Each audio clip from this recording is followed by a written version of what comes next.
morning. Muhammad Rosh Hashanah, given on the bed, 33b tells us that the reason why we have the repetition of the Amida is in order for the Hazan to help anybody who is not able to read for himself the Amida. He will hear the Hazan and he will follow him word by word, and he will be able to fulfill the mitzvah of praying. So therefore we only repeat the Amida to help people who do not know how to pray properly. So Shulchan Aruch writes the same thing in Siman Kuf Chavdalid. However, a person could think, so everybody at least has a Sidur today, everybody prays by themselves, no one has Kavanah for what the Hazan says in the repetition of Amida. So we have an idea, we'll just skip the whole repetition, we'll save ourselves a lot of time, and we don't need this anymore. However, this is one of the takanot, the decrees, enactments the sages made, and we cannot come and undo the enactments the sages said, even though the reason seemingly doesn't apply anymore. But many of the poskim explain that there are certain times that the repetition of Amida does help us today. How? For example, you have a person who's praying very long, and he's still praying the Amida while they're repeating the Amida. And he's not going to be able to answer the Kedusha because he doesn't know the Amida. So if the Hazan has in mind the person who's praying, he'll help him fulfill the mitzvah of answering Kedusha by Shomea Keoneh.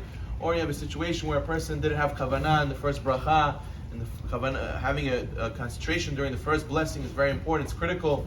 So if a person didn't have Kavanah, he can listen to the Hazan and word by word, and then he'll be able to fulfill the mitzvah Amida because he's a person who didn't fulfill the mitzvah Amida. He can fill it through the Hazan.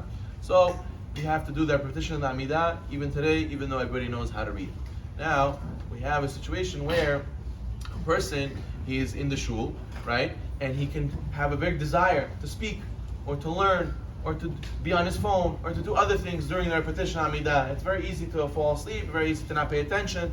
The Kaf HaChaim, Siman Kuf Chavdalid, Sif Bet, over there brings, and the Shema Arizal, the Arizal writes the Shar Kavanot, and Drush of Hazara, Drush Aleph, he writes over there that actually the repetition of the Amida, according to Kabbalah, is a higher level than the simple silent Amida. Why? It's because that's really the Tefillah B'tzibur, the communal prayer, is when the Hazan repeats the Amida and everyone answers Baruch Hu, Baruch Shu, Amen.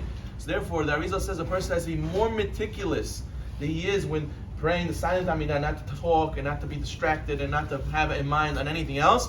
He has to be more strict, more meticulous by repetition of the Amida. So therefore, there's no room for talking, there's no room for learning, personal teilim, personal prayers, on his phone, checking emails. There's no room for all these things.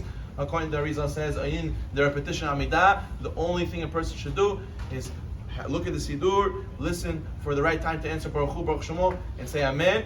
Where the Rosh writes that if you don't have 9 people answering Amen, then the Hazan is saying all his blessings in vain. Bracha levatala. So therefore, if everybody says, oh, there's a lot of people in the shul, there's a lot of people in minyan, I can go on my phone, I can go and not pay attention and learn and not say Amen, then everyone relies on each other and then nobody's answering Amen, and we're making the Hazan make a big mistake. So therefore, a person, I implore everybody to make an effort during Hazan, during the repetition of Amida, not to be busy with anything, only answering Baruch Hu, Baruch Shemo, and Amen. Baruch